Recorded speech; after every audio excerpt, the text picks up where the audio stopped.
Il y avait une fois un roi qui habitait dans un palais. Il avait une fenêtre dans sa chambre et la fenêtre donnait sur une petite colline. Et sur la petite colline, il y avait un château, un autre château, un château noir, avec 4 tours. Au-dessus des tours, enfin à la tête des tours, quoi, il y avait des têtes de dragons noirs, avec un pont-levis. Le roi, ça lui plaisait pas, ça. Ah non, ah, ça me plaît pas, ça. Ah non, il y a forcément une sorcière là-bas, forcément. Je donnerai ma fille à celui qui me ramènera la tête de la sorcière.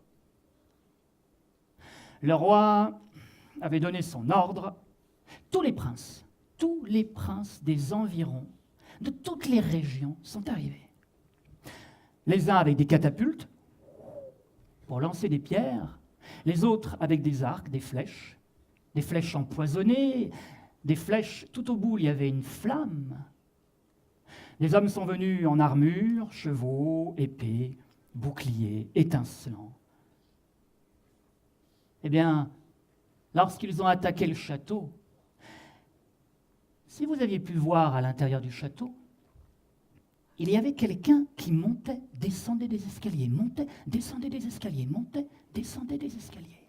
Une femme habillée tout en noir, une longue robe noire, légère. Au bout de la robe, un liseré de fleurs. Elle portait un masque en bois. Est-ce qu'elle se cachait? Personne ne le savait, personne ne l'avait jamais vue. Une sorcière. Elle montait, descendait, elle actionnait des petits leviers, des petites manettes. Tout en bas, dans les racines du château, des pattes d'araignée naissaient. Et les pattes d'araignée permettaient au château de s'éloigner, de s'éloigner, de s'éloigner. Elle n'a jamais tué aucun soldat, ni aucun prince. Pourtant, ils sont presque tous morts. Soit les cailloux leur sont tombés dessus, soit ils ont enflammé la forêt. Le peu d'hommes qui est retourné voir le roi, ils sont tous venus penauds. Personne n'a ramené la tête de la sorcière. Le roi était quand même satisfait. De sa fenêtre, il voyait que le château était beaucoup trop loin pour qu'il le remarque le matin. Bon, ça va aller. Et ma fille, elle peut encore attendre un petit peu, encore 1 an ou 2. Ouais. Un matin, le roi, en regardant bien, le lendemain, avec sa longue vue, il a vu un homme qui se dirigeait vers le château, un homme qui portait un tout petit couteau, aucune armure, un simple paysan. Bel homme. Mais qu'est-ce qu'il fait? Mais qu'est-ce qu'il fait? Mais il va rentrer dans le château. Oui, il va rentrer dans le château. Toc, toc, toc.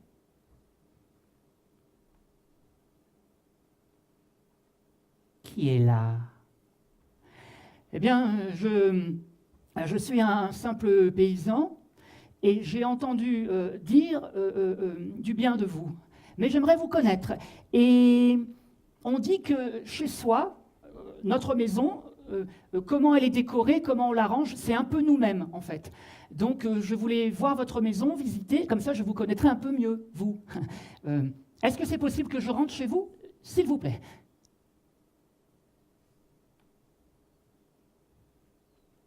C'est si gentiment demandé que je ne peux refuser. Elle a ouvert la porte. Et le paysan est rentré. Et la porte s'est fermée. Mais il est rentré. À l'intérieur, le paysan avec son petit couteau, il était un peu intimidé, mais il avait du courage. Par quoi on commence la visite?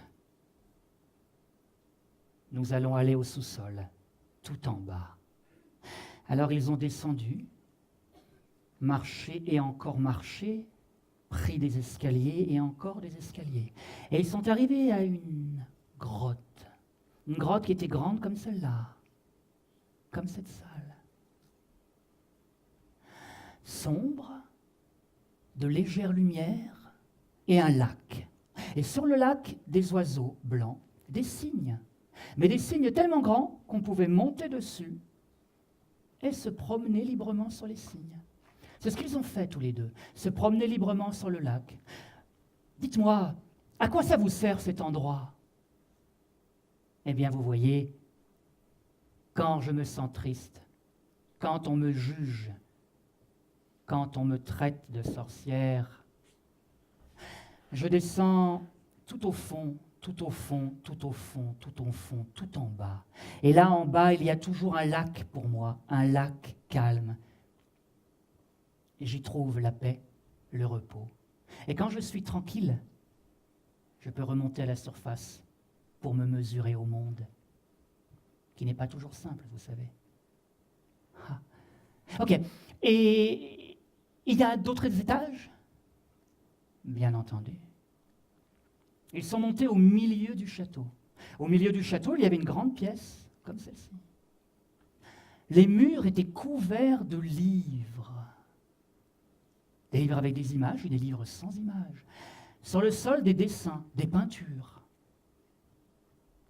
Oh, mais c'est beau. Qui a fait toutes ces peintures, ces dessins? C'est moi. À quoi vous sert tout cet endroit? Ici, c'est comme une bibliothèque.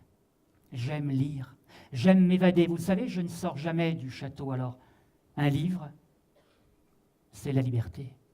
Je lis, je lis.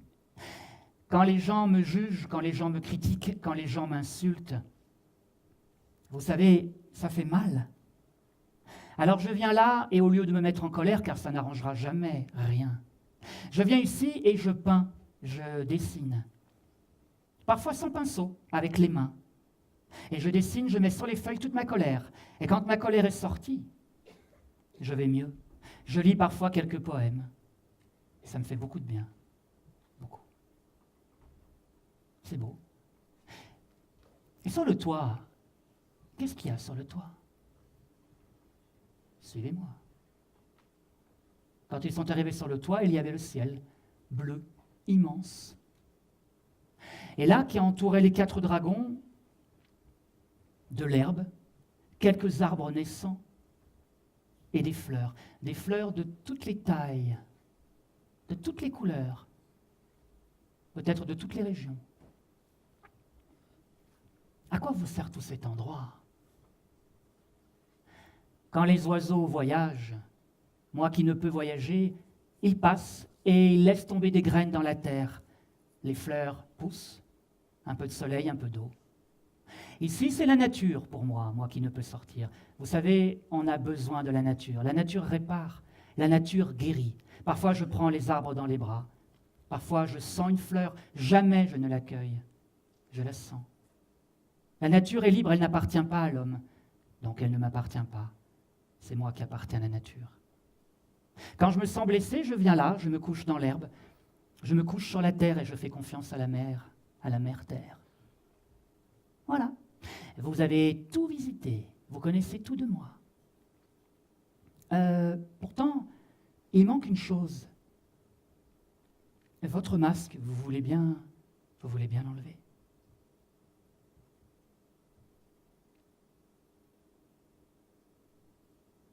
C'est entendu. Quand elle a ôté son masque, le jeune homme n'avait jamais vu un visage comme celui-ci. Il n'était ni très beau, ni très laid. C'était un visage de femme, comme tous les visages. Sauf qu'à lui, ce visage lui plaisait beaucoup. Il a rougi, il a baissé la tête. « Mais alors, elle vient la tête de la sorcière, ça fait quand même 1 heure que j'attends, moi. Oh !» Ah, c'est le roi. « Oui, roi. »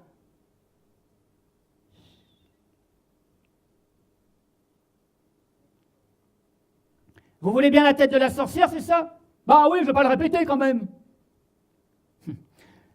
Je suis désolé, mais il n'y a pas de sorcière ici. Il n'y a qu'une femme que je vais épouser d'ailleurs. Je vais me marier avec elle. Salut! Et il a laissé le couteau tomber devant le roi. Quoi? Et ma fille alors, qui va l'épouser? donnez-la à un crapaud. Elle l'embrasse, il se transforme en prince. Enfin, vous voyez le topo, quoi. Allez, salut! Quoi? Le roi est parti avec son armée et la princesse derrière. Le paysan s'est approché de la femme. Ils se sont embrassés et elle a actionné une petite manette. Les pattes d'araignée sont sorties et le château s'est éloigné, s'est éloigné. Il s'est éloigné si loin, que même moi, le conteur, je ne peux dire où il est allé. Que même moi, le conteur, je ne peux dire comment s'est terminée cette histoire, à part que ils se sont mariés. Ils ont vécu heureux. Ils ont eu beaucoup d'enfants. Ouais. Mon histoire est terminée.